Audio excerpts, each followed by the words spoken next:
the hunt for a feeling is as genuine as having one or not having one.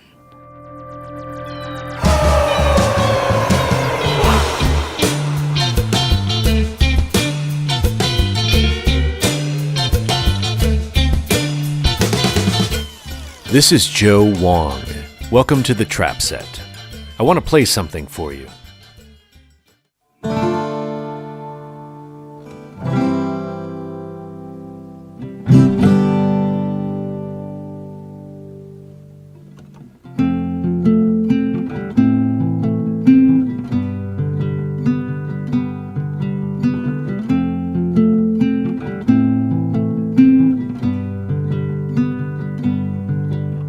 I made it again to the Amazon.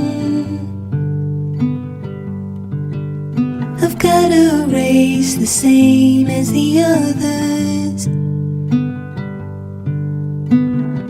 and I see it far cleaner than that.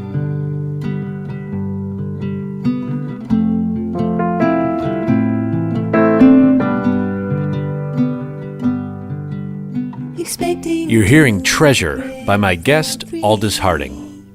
I first heard the New Zealand-based artist by chance while I was visiting a record store. Her songs felt singular, yet instantly familiar. Aldous released her third album, Designer, on 4AD Records last week. On May 12th, she'll begin a tour of Europe and the UK. I spoke to her in downtown Los Angeles. A rock in my hand, a living mirror, a braided cover of love. And now my conversation with Aldous Harding. I've got my eye on you now, treasure.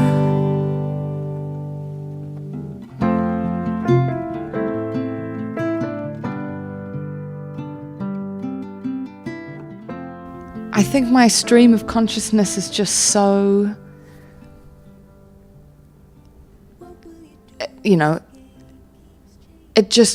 it's too much. Mm-hmm. So those where people think I'm super uncomfortable, I'm just thinking about which bits to pull out, because I'm worried that if the hunt for what I'm trying to, if I speak the whole way through the hunt, I'm going to sound mad. I have to do a lot of hurdles to get to the things that I think are important. Do you think a lot in general? Yeah, that's why I don't say much usually. Is it because you're afraid you're going to say something you'll regret? No, it's so loud that I know that I can't say all of it. Right. You can't say, if I said, I'm not special, Is it uncomfortable? The noise? My noise? Yeah. Probably no more than anyone else's. Okay. I don't want for a second to sound like I think I've got some brilliant mind that's like buzzing around on some other level. It's not like that. I just, it is what it is for me. What was the first thing that was going through your mind when you woke up this morning? The first thing that was going through my mind was, it's the weekend. Because when you're a musician, the weekend doesn't mean what it means to a lot of other people. Right. When you finish a tour and then you have 2 weeks off, that's the weekend. So it was actually quite a peaceful morning. So how are you going to spend your tour weekend? Well, I just went and got a 90-minute massage. Yeah. But that was a treat to myself because the album comes out tomorrow. That's like ultra relaxation. And they only had long ones. So I went, oh, go on then. So they only had the long Marlboro Golds. Mm-hmm. The Marlboro Golds. Okay, got it. The lights. Wow. So that sounds like a good start to a vacation. Mm. Well, how's your head noise? What is that? It's really loud. This podcast is a way for me to work through it. It had been when I started it, and it's better now. Is it generally kind? No, it wasn't, but now it is. It's more kind, just because of a few events that have happened in the last 4 years, and just certain choices I made that allowed me to be kinder to myself? I think that's a huge one. If you remember that nothing lasts forever, the good or the bad, because people have a tendency to, when things are good, to go, "This is me now," right? Goodbye, and then Even creatively, nothing lasts forever, right? And I think one thing that activates people's neuroses around creativity is, say, if you're recording an album and you're like, okay, well, I have to find the perfect guitar sound because this is forever. That's my inclination. But since I've been working as a composer in film and TV for hire, and I have deadlines, I've learned to get out of my own way because I don't have time to indulge that part of my brain. And also, songs stay written. Right. The songs don't change. The people around them change. So, like, you can listen to something and you can go, "It's great, no notes." Right. And then you listen to it again in the presence of somebody else, and the energy is different. And then you feed off, you project, and then your projected energy then ricochets back onto you, and you hear it in another way, and you go, "Is it that good? Should I have that?" So, but I don't have that. When I make an album, if I listen to it through once in my own company and go, "Makes sense," I don't touch it, because it is what it is. It never, they stay you have written. to put it down and be done and move on to the next album. The songs don't change. I change. Right. Well, maybe the songs do change, right? Maybe they're always changing. That confuses me, because I don't know where change comes from. That I don't. It's a chicken egg. Because I feel like songs are kind of alive, and then when you're playing them with different people, it's kind of like the same thing you were saying, is like as if when you're listening to something in the presence of other people, if you switch the bassist in your band, the song changes a little bit. Oh yes, certainly. I mean the recorded version, the album. So when you say it's forever, I'm aware of that, but it's like, if it's forever and it's done, you may as well let it go, because that's. How many times have you listened to your new album since you finished it? Since you finished mastering it? 3 times max. Great. Except for the barrel and fixture picture, because I edited the videos. Oh, you personally edited the videos? With an editor. With an editor, yeah. And are you already working on new songs? Are you constantly writing new songs? Yeah, it seems that way. When did you write your first song? Well, it was a poem that I then put to like Jungle Book chords, and it was called Paradise, and it was gnarly. It was like. Do you remember how it goes? Yeah, it was like maybe I'd do it all again for you just to hold me. There'll be fistfuls of fruit for the baby. You'll something, and I'll call him son. Da da da da. You sell your book, I'll stuff the bird. It was like That's really a fucking good first song. Well, I was into this blasphemous. I got really stuck on this kind of, old language, because I was borrowing. I felt like I was borrowing. Because that's what affected me. I assumed that's what would affect other people. So, which is true, right? It's true, but I try to avoid that now. I don't resist modern. I try not to resist the modern anymore, because it's reality, and it's. I don't want to just borrow credit from things that have been wonderful and. It's a protective measure. I don't want to force. What's it called when something is?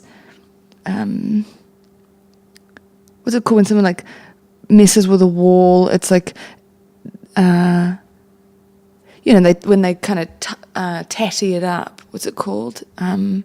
Distressed. Distressed. I don't want to fake distress. So I want to create distress through time. Right. I mean, actually, I'll do whatever I want. That'll change. But Yeah, I'm not sure. afraid I don't want to just keep borrowing. That's not something that I am focused on anymore. Right. So do you think that the reason you were focused on it before was just because you hadn't gained confidence in your voice yet? Your creative voice? Probably a bit of that. And also that's what affected me. That's the stuff that I found interesting. But so what is that stuff that you found interesting? Specifically, what was...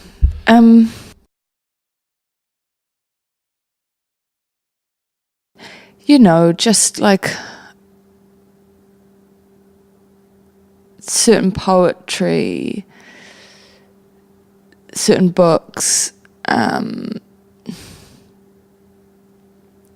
certain films.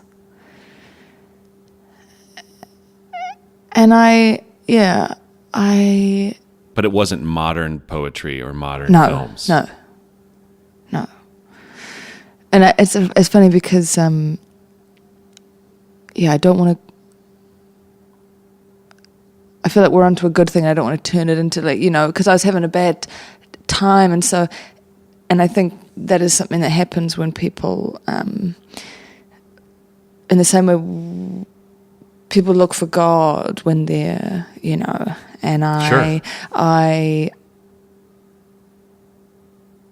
while I was sort of in that zone, not looking for God, but searching.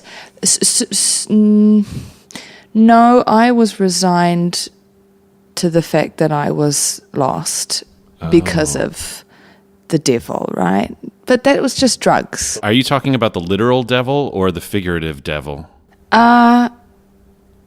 Is there a difference? I don't know. Like, were you raised in a really religious... Not at all. Sure. It all goes in. So when I needed something to be terrified of, when I needed something to,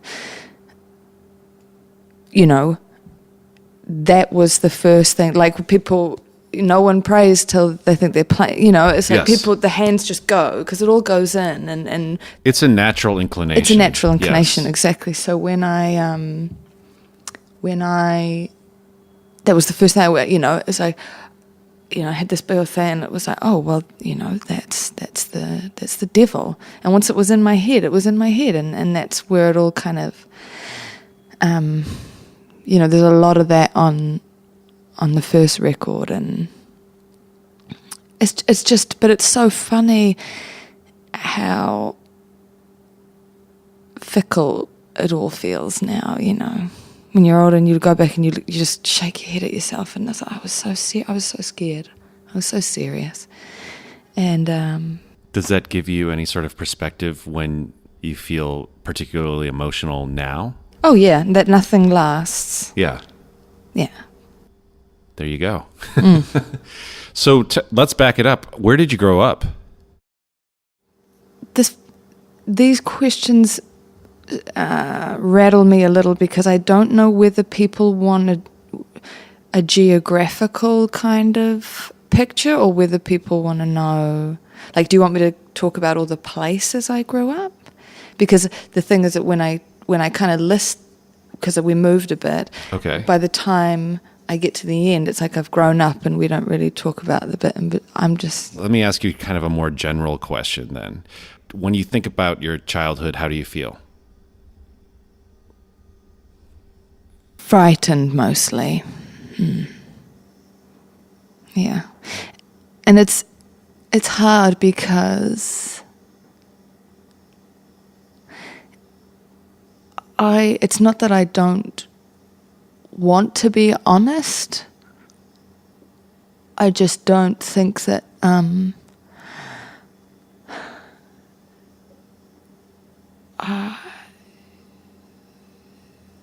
it's not that it's not interesting, it's just stuff we already know, and I don't want to tell a story we've all heard at risk of upsetting myself or people in my life. Mm-hmm. So this is what brought you to the poetry and the film and the music. That frightened feeling is what drew you to find that? Well, I'll give you an example of music being a comfort that I recall. I mean, my mum and dad were both are both musicians. But that was kind of tied up in all sorts of other feelings, you know. Mm-hmm.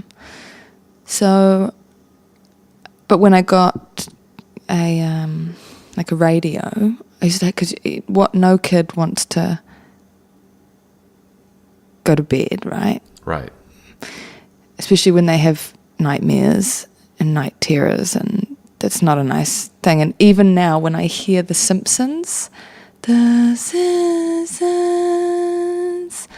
I get filled, because that was when for a time when I was having these awful dreams, that was when it was time to go to bed. When this other program finished and The Simpsons came on, that was like, okay, pajamas, teeth, into bed. And every time I hear that, I get this little snake kind of hooning up my spine. But I got this little radio, and then I was like, fine, lady. And I would go into bed, and I would turn on the radio, and I had these people that were like counting down these really satisfying songs, you know. You mean charts? They were counting down that it was a top 40 radio station. Yeah. And then there was always one that you'd be waiting for, but you never knew when it was and then it would come on, and I would get out of bed and I would be clicking my fingers in the dark, you know. Who were some of the artists that you wanted to click your fingers in the dark to? There was a song called there's White Town, I Could Never Be Your Woman. I loved that song. That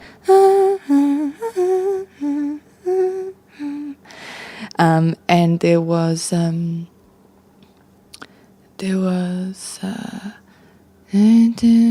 on the Bremasher. I don't know that one. Everybody needs a bosom for a pillow. Everybody needs a bosom. I don't know it. Yes, you. Maybe I would. I hate it when people say that. I hate it when you say you don't know something and people go, all I mean is that. I probably have heard it. That and if you haven't heard it, it's a song I really like that you might like. And then this really dumb pop song that you're sweet like chocolate, boy. You're sweet like chocolate. Yeah. Why don't I know that? Because it was 1999 or 2000. I don't remember. I think I was only listening to obscure music in that little window. So that's probably why I don't know it. Yeah, well, that was like my Albert Eiler years.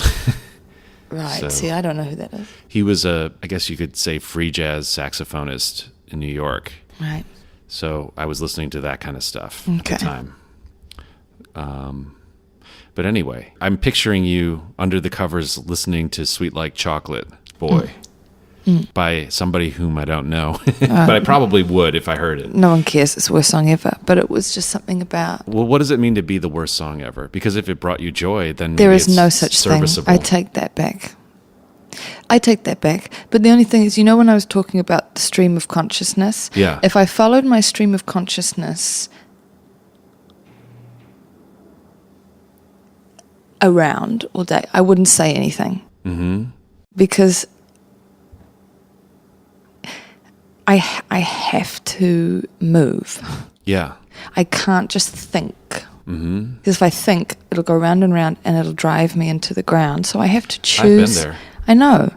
You can sense it in my aura. No. I'm not implying that I'm some kind of, you know. No, I mentioned it. And I had a hunch. Okay. But you know what I mean. You have to move. It's like when you finish high school and you've got and you can make as many lists as you want. And then sometimes in my head I'll go, this is a strong idea, and then I'll have another idea that pulls it to pieces, and then I'll have another one and it pulls it to pieces, and you don't have to do anything. See, well, I just did it then. But let me ask you this. I was about to say, you have to do something, and then I went, you equivocated. You don't, that's all that goes on. I'm assuming that you've learned strategies to circumvent that tendency in your work? I mean, you've put out records. You haven't been paralyzed by those thoughts to the extent that you haven't been able to make choices and write songs and release it to the world. So if you could send a message to the version of yourself that graduated from high school, what would you tell that person to help? I'd say go back and finish high school. Oh. I didn't graduate.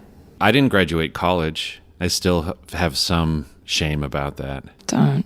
But do you have shame about not graduating high school? Shame only because... Actually, no shame. No shame. I was just figuring it out. I'm going to do the same thing you just did, and I'm going to say, actually, I don't feel shame about not graduating college, but I always wonder what would have happened if I would have finished. I was just about to say something, and then I thought something else that meant I didn't say it. So you would tell the high school version of yourself to finish high school? No. Sorry, what was the what would I tell? Well, I'm trying to determine what have you learned that enabled you to at least get out of your own way enough to write songs and put things out into the world. I mean, some people are paralyzed by that type of thought pattern to the extent where they can't produce anything, but you're... And that's why I'm not a true eccentric, you know. That's your metric for a true eccentric? No, I know. See, but I have to go I don't necessarily think that, but I have to choose I got you. a direction, you know, let's see how it feels. So I'm pretty malleable, you know. There are some things that I don't, but because I grew up having to change or believing that I had to change to be safe and feel safe or keep the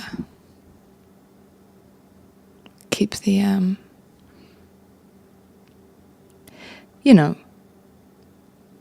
So when I feel those stubborn parts of myself, or those that I need, I'm pretty good at coming through those, but it also means that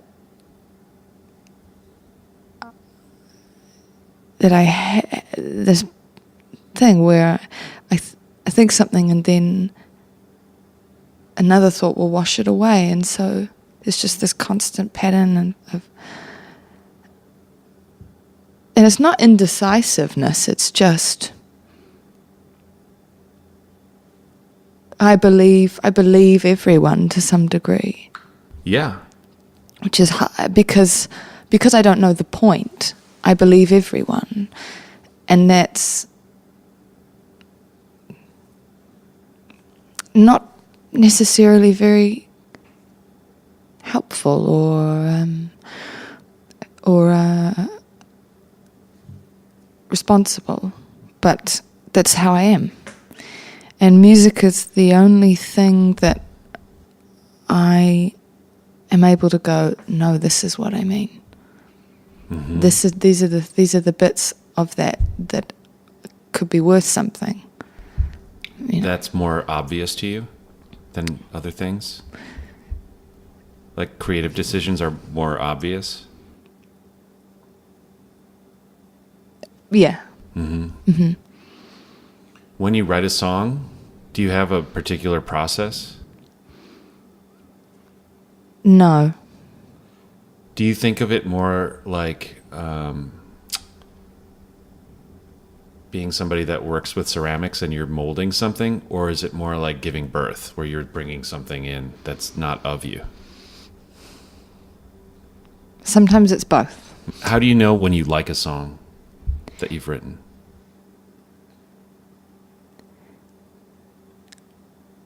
When I'm stopped. I know that sounds silly, but that's where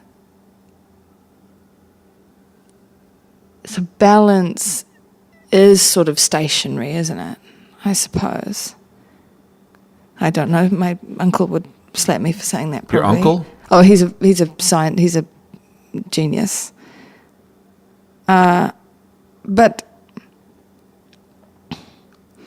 when I play something and I'm stopped, and I don't mean I literally stop, but there's something that it's sort of like this makes me sound mad, but it's not. It's just a feeling, We'll go with fear. But it feels like a sort of physical wall of slightly denser air, and it just goes stop. Mm-hmm. And then I go, okay. And I know it's not anything but me, but it's just recognition of what I've been trying for. Nothing else. Not some. I don't want to sound, like I'm floaty. It's just that's the best way to describe it. Who took that bone to the beast? Who led it back to grace and gave it fire for its feast? Who took that bone to the beast? Now it lies breathing peacefully, your hope lies underneath.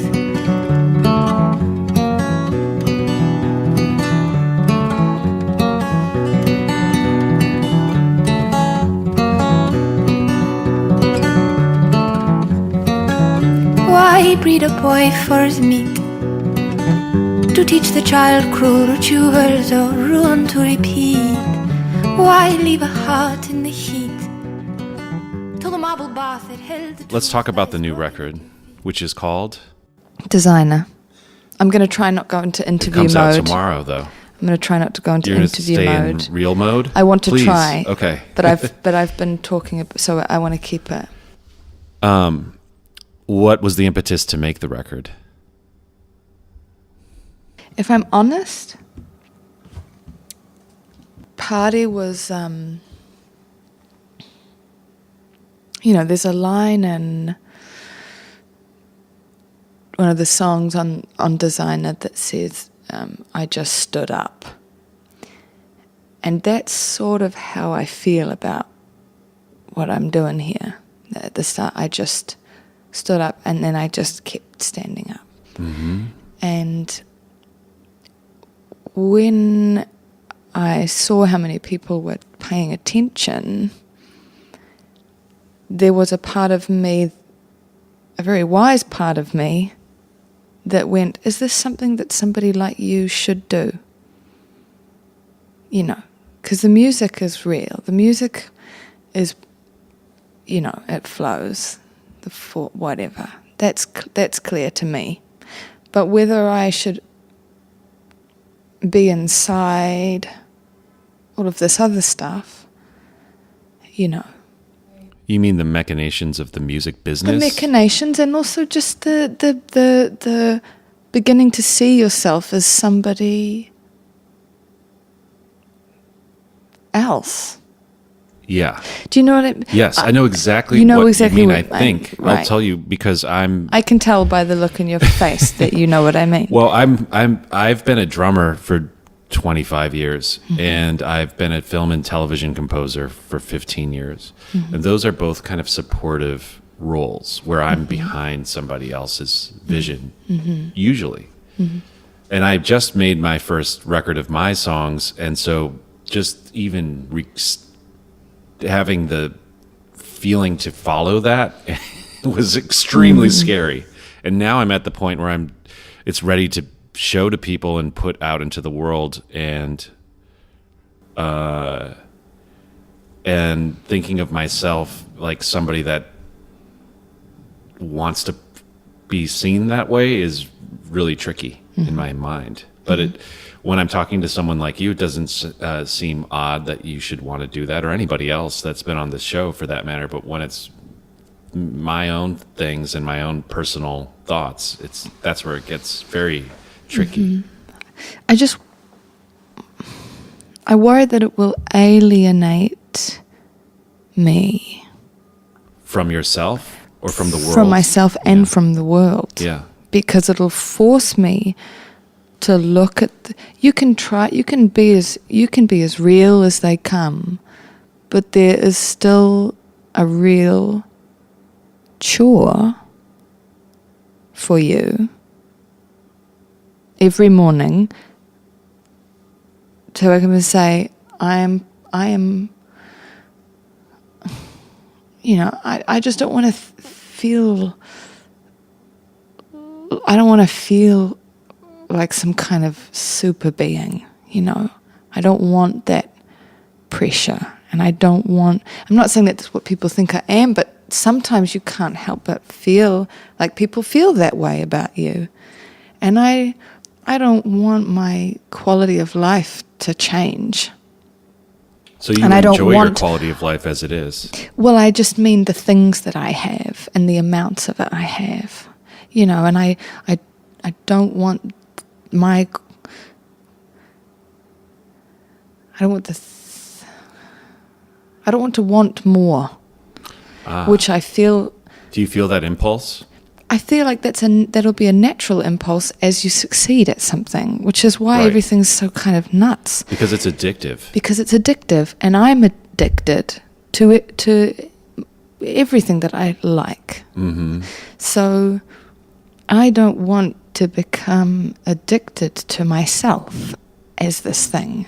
And that version of yourself that's not even real. This you know, and I think that is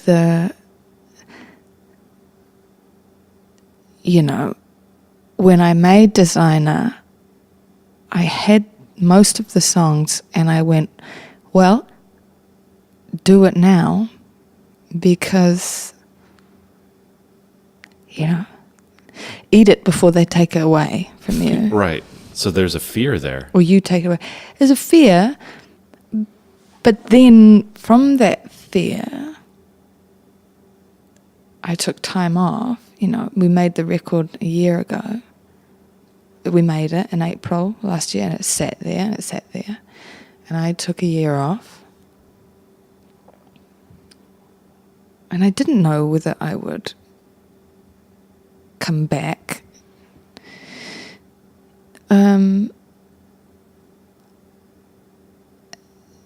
Yeah, and then we did this American tour, and it turns out that I am that thing, you know. Not all that other stuff, you know, because I sat there and I went, well, am I somebody playing somebody who can do that? You know. The things I felt I needed to do it. I don't do that now. And then I realized that I just am that. Mm-hmm. Able to do that. So there was fear, but also the songs I was writing were very...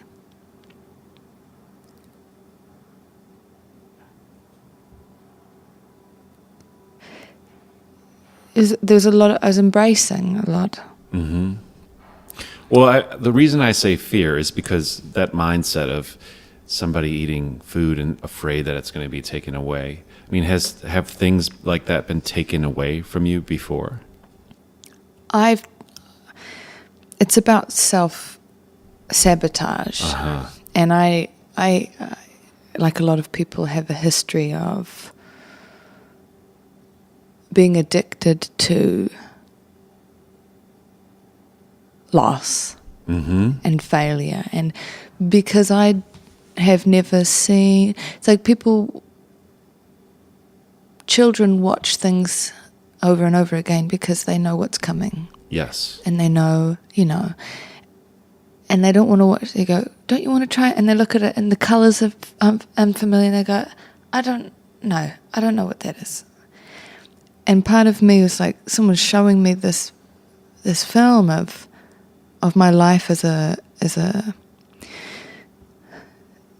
sober, successful woman, and I was like, I have not seen that. I don't know what to do with that. You know, I think subconsciously. That's pretty normal, I would say. I know, which is why I hate these things. Why? That's what I mean. Because I'm telling. It's universal, I should say, not normal. It's beautiful, but it's universal. But it's not. This is what I mean. Is that I'm not.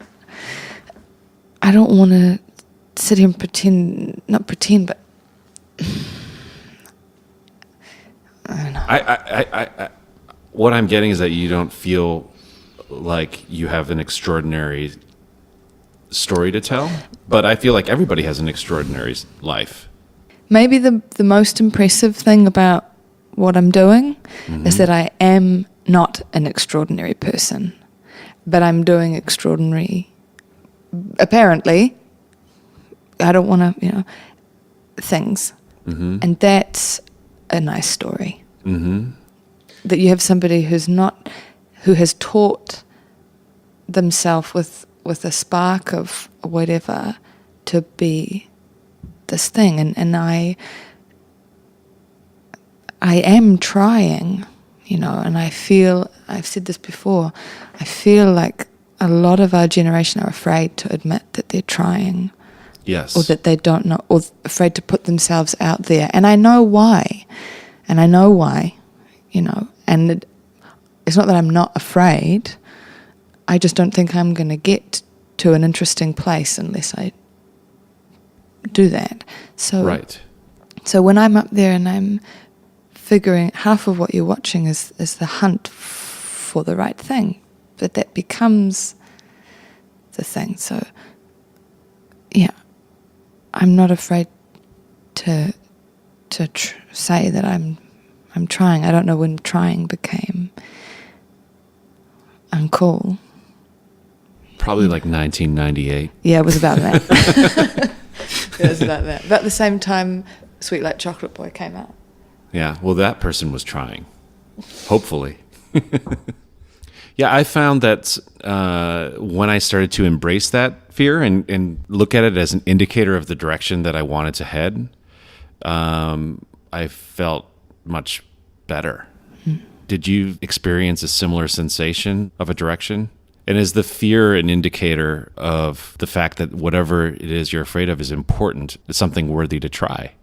Well, I won't know if it's worthy till it's done. And unfortunately, this is, once it's delivered, it is up to everybody else whether it's worthy to a certain... I like it. I think it's interesting. Yeah. Or I wouldn't have done it. Well, that's probably the hardest thing to admit, right? But the thing is, you can do anything and you can be anything, but then you have to be prepared for,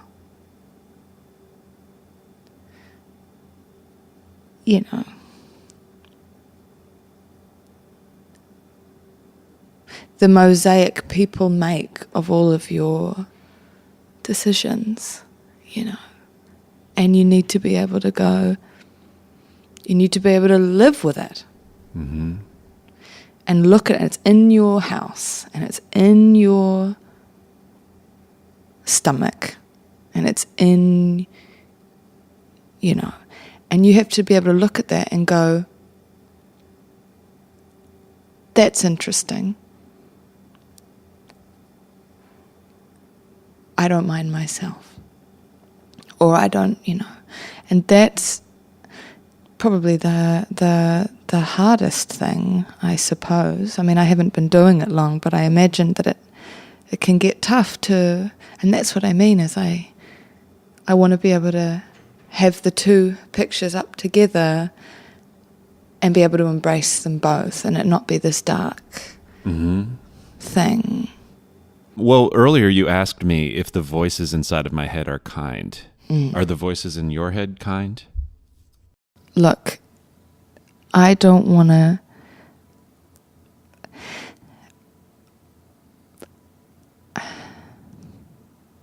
It's happening. I don't want to...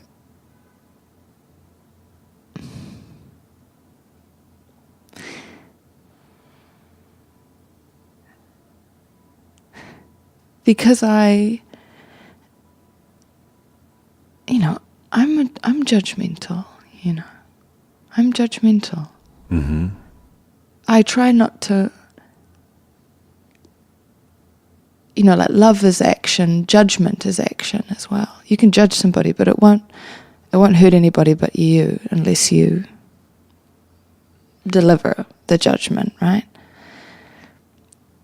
But when I'm asked questions like that, I feel like if it was me listening and I was listening to somebody describe, ultimately someone who's incredibly lucky, and I know it's all relative, I'm going around and around and around. I know it's all relative, but if I was sitting there listening to an okay-looking, perceivably talented, educated woman with living parents talk about, what it can be like for them, I'd go fuck yourself.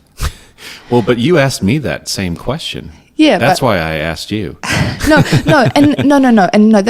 that was in no way like me saying dumb question or dumb. I just, I don't want to. I worry that when I talk about that stuff, it's going to make me indulgent or self-important. But what's so messed up is that I feel that way. That we're meant to be doing this, but I feel like I know I'm living in a place with people like myself who will see that, and they will see somebody having a genuine connection with somebody about things and turn it into... Well, who cares what those people think? We both do, I suppose, on some level. But no, they're not. They're not that kind. Yeah. Okay. They're not that kind. Have you been able to, in the process of standing up, honor those voices in such a way where you're engaging with them and maybe they're able to become more kind? That's a weird question, but do you know what I'm getting at? Yeah, I think that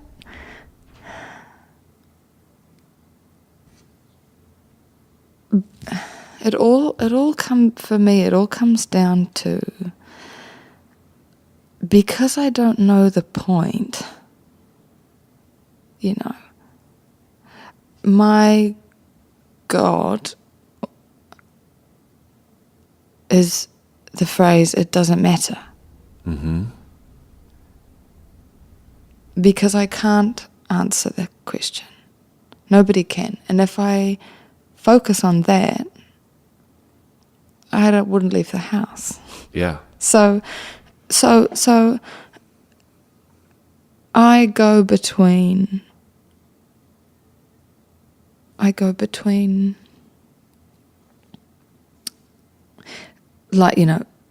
life is, you should create, even if it kills you, you should leave a mark on you should try. Yes. I go from that to, life's not, this still on this side, life is not about being happy, it's about making something great. Yeah, it's the slow burn, it's Kierkegaard, it's, this kind of thing. And then the other side is, just enjoy it, babe. Just listen. And because, I have that freedom and there's no rules, Yeah, I live between those coordinates too. It's either I'm just have like another burrito and fuck off, or exactly. Kill yourself and get this shit done. Yeah, exactly. Exactly. And you know what? Sometimes knowing that and feeling that and I'm trying not to think of it as either or in my personal life. Like I'm trying to I'm more somebody balanced. who's trying to stand out in one aspect of my life. Yeah. Because that's exciting. Yeah. And we need that. And then, but I'm trying to keep a low profile on the other side. Mm-hmm. Because I'm certainly not a role model, and I'm certainly not particularly exciting or intriguing off stage. So, you know.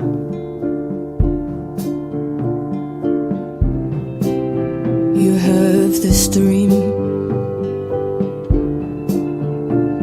Apparently I'm not done. I leave and it's dreadful.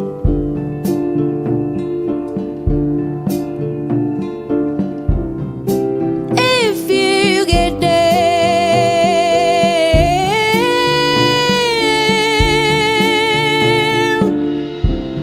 be honest, respectful.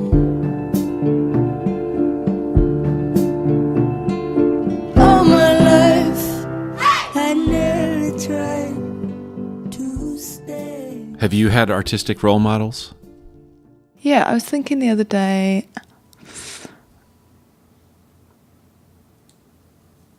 a TLC song came on, and I remember watching their music videos and being just captivated by Left Eye. There was something, she was like an alien. She was like, you know, she was like the bass player. She was, for me, she was like and I realized, you know, I heard the song and I was kind of listening to the song, and I watched their videos, you know, and I could see her in my head, and I realized I got a lot from her. I really did. And I had never even thought of that before. I was watching her, you know, sort of sticking her hips out and using her legs, but also maintaining this, I don't know. But crazy, sexy, cool. Crazy, sexy, cool. You know, and I don't want to go into, I mean, I don't know where the conversation goes from this person inspires me. Do you know what I mean? So that's an example. But it doesn't have to go anywhere from there. Yeah, like Neil Young, I think he is a puzzle to me.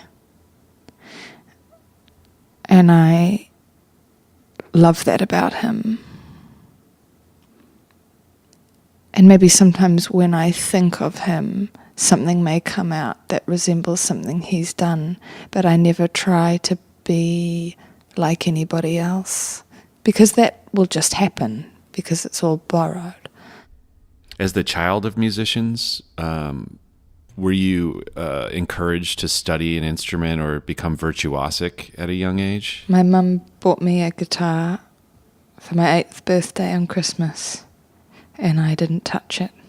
And she was devastated, and my stepdad owned a guitar shop, didn't want a bar of it.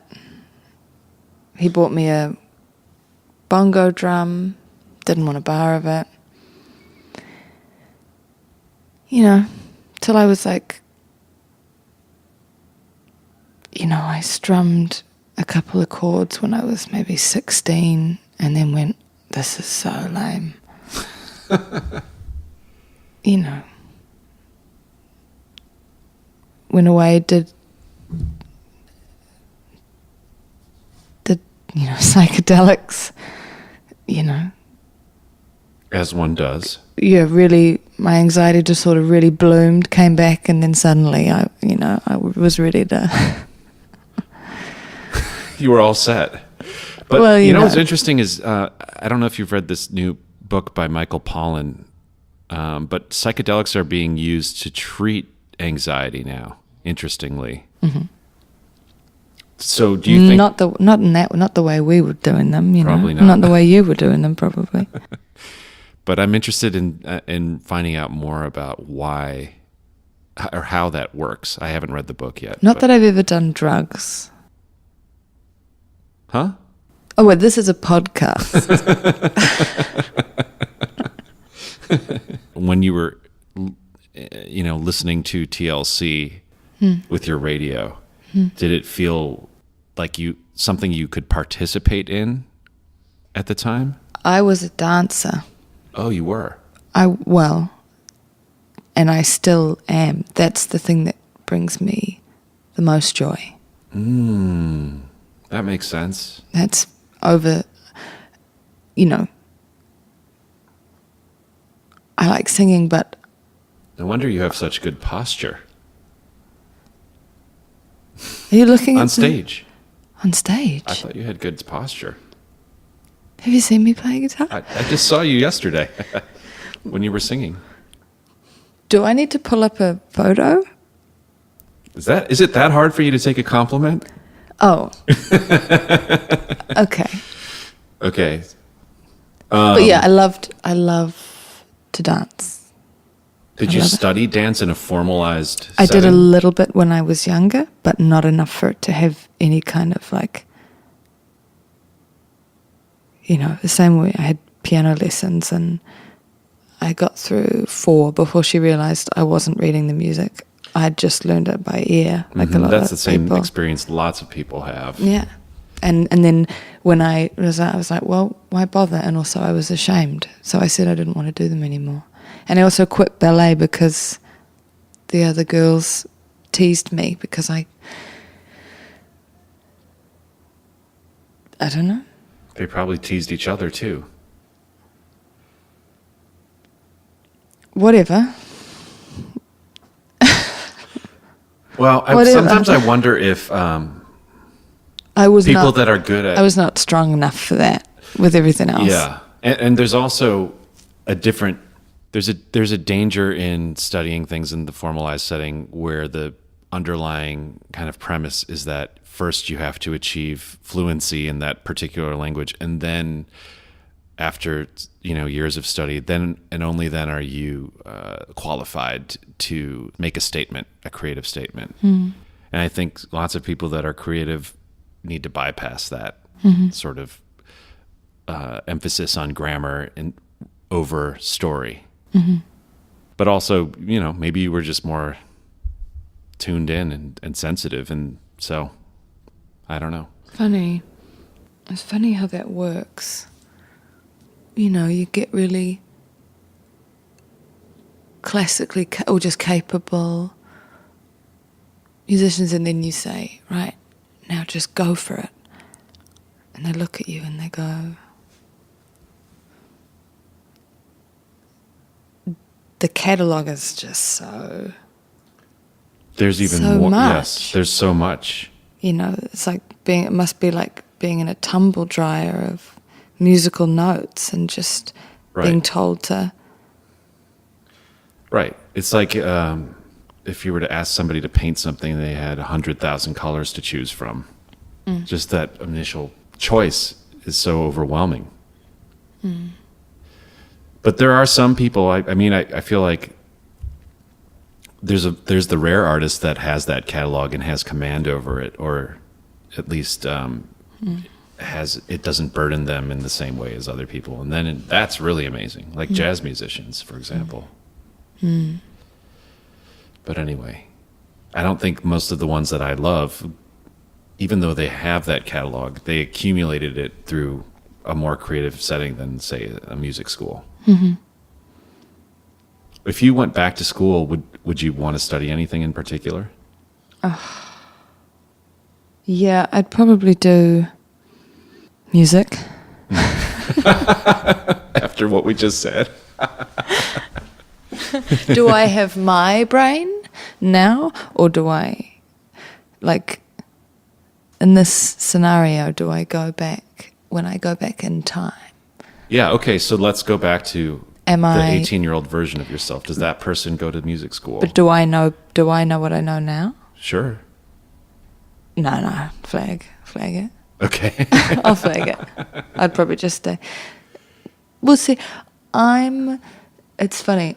I'm I have a morbid curiosity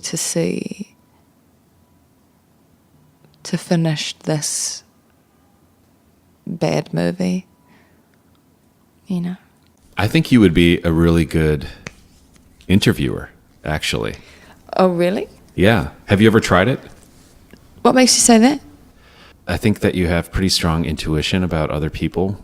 Mm-hmm. I think that you're sensing things about me without me having to tell them to you. And I think that you're a genuinely curious, empathetic person.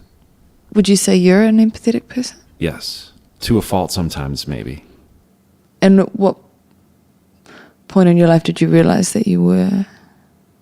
By doing this for the last 4 years. I mean, this was my way of working through my own things with other people that seemed like they were more together, and then I realized some of them might have been, but everybody has certain neuroses. So it's been a process of getting comfortable with it rather than trying to expunge myself of impurities, if that makes sense.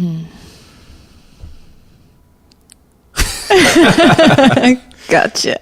See, I told you were a good interviewer. You asked a really good question, so I got you. How many? Let's consider ourselves got. Cheers. Okay. Cheers. Consider ourselves what? Got.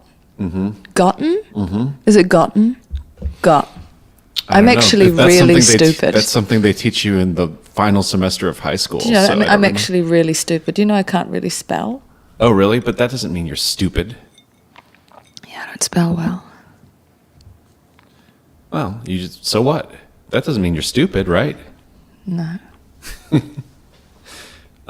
Do you learn other languages easily? How did you know that? Do you? Yeah. See, there you go. It's just a different type of mind. Which languages do you speak? I don't speak any of them fluently. But if you're, say, on tour in Europe... My German's pretty good. It comes pretty quickly, right? My German's pretty good. And my Welsh is now pretty good. Oh, wow. Yeah.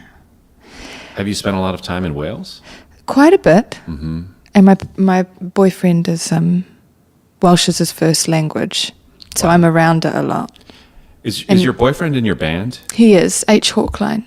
Okay. He's playing bass. Oh, okay, great. Mm-hmm. Yeah. But, yeah. Have you heard his music? No. It's wonderful. Heard him, was he the person that was singing on your new album too? He was singing backing vocals? Yes, and playing the bass, and yeah. And how did you meet? On tour? We met a while ago. He played keys for me because my keys player, something happened and she couldn't make it. And then, yeah, he showed up to play keys. Are you the kind of person that has goals?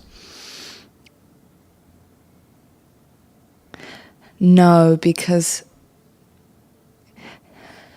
Okay. Are you asking me if I have goals? I mean, I suppose it's the same question. I've chosen a goal, but I don't have goals.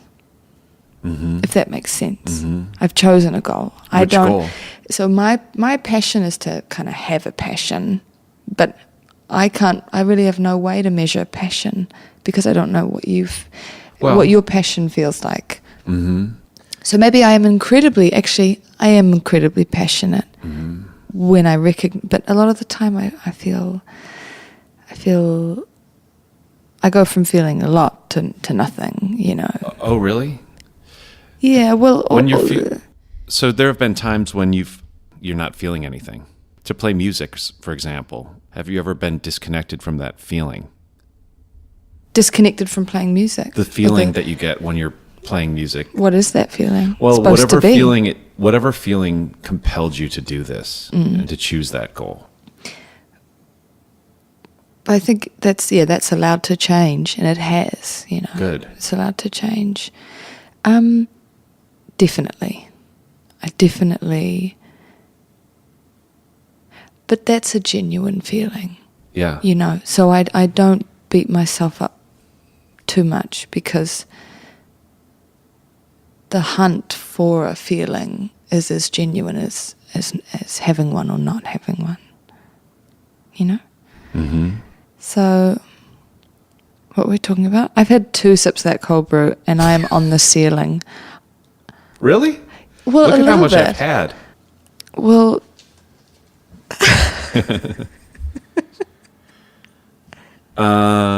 well, did we cover what we wanted to cover? I actually do think that you should. Well, I won't say should because you don't like that word. But I think you would be an excellent host of something. Who, if you had a podcast, which guests would you choose? Like if you could have anybody. This is the thing though, I just want to chill.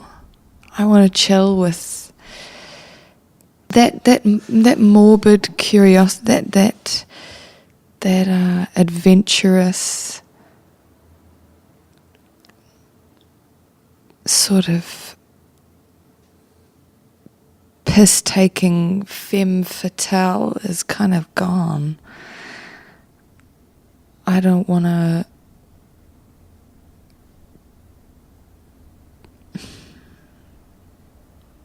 I kind of want to watch, you know? I want to do this, but the rest of the time, I just want to watch, you know? But I'd interview you, I think. Okay. Maybe for... Well, I don't want to know. People that interest me, I don't want to know what they're doing. I don't want to know what they're thinking. So that means that I don't because interest you. I hold, they are... Yeah, they're that mosaic to you. Exactly. I've made up my own stupid mosaic, and I'm happy with that. Well, you can interview me anytime. Okay. Aldous, thank you so much for doing the show. You're welcome. It's been nice. Was there anything else that you wanted us to discuss or promote or anything like that? I know we weren't doing like interview mode, but I'll just mention the new record. I'll play something from the new record. Have you heard it? Yes. I the label sent it to me. I like it a lot. I've only listened I've listened to it twice. But your previous record, the first one with 4AD, was a record that I just happened to hear when I was in a record store. And I liked it so much that I bought it that day. And I bought a copy for my girlfriend's parents too, because I thought they would like it. What did you first like about it? Well, what pulled what the feeling. The feeling. Yeah, what was the feeling of it? It just resonated with my sensibilities, and on a emotional level. It felt great. It felt interesting, and I. What scooped you up? The space, the singing, the. Probably this. Yeah, the singing was great. Did you understand what I was saying? Like, sorry, you mean lyrically? Did you understand the words? Could you hear the words? Could you make out the lyrics? Yes. The song that was on was Imagining My Man, which I believe was kind of a single, right? Was that kind of like the single from that record? So, I don't know. Maybe that was a well-picked single because it resonated with me. But I found it compelling. I did not understand all of the words literally, but I that's not that important to me when I listen to music, to be honest. It's so interesting. I met another person the other day who said, I never listen to the lyrics. Or I got the Scott Walker lyrics book, Sundog, and I love the lyrics, but I had made up my own words for some of his songs, and then when I read it, it was like, oh, that's how it goes. And do you find when you've had your own story, are there any examples where you've been disappointed to realize the truth or I think, that's why I say the song changes, because I think when somebody interacts with it, it becomes something new. And even when you become a different person and you interact with the song years later, it might be slightly different. So no, I think, to me personally, like sometimes I don't understand the lyrics from the perspective of the songwriter until much later, and maybe I never do. But I feel like it's meant to just be a relationship that I have with the song, you know? Totally. So that's why I wouldn't ask you what a song is about, because to me, it already is about something. And so if I ask you what it's about, that's what, who knows? And as somebody that writes songs, I don't even know what's about. And then you're asking somebody to describe something that is all description, and nobody wants to. Well, some people want to hear that, but it's like asking somebody what their family is about, or something else that's complex. It's like, okay, hey, what's your family about? Yeah. Are you asking me? No. This just. Anyway. Thank you so much for doing this. Come back and interview me anytime. Okay. The Trap Set is produced by me, Joe Wong, along with Chris Karwowski, who also edits the program. Follow us on Twitter, Instagram, and Facebook at The Trap Set, and visit our website, thetrapset.net, to subscribe to our show for free. If you enjoyed what you heard today, please donate to our show. If you can't afford to donate, please tell a friend and give us a good rating on iTunes. Send your feedback and guest requests to thetrapset@gmail.com.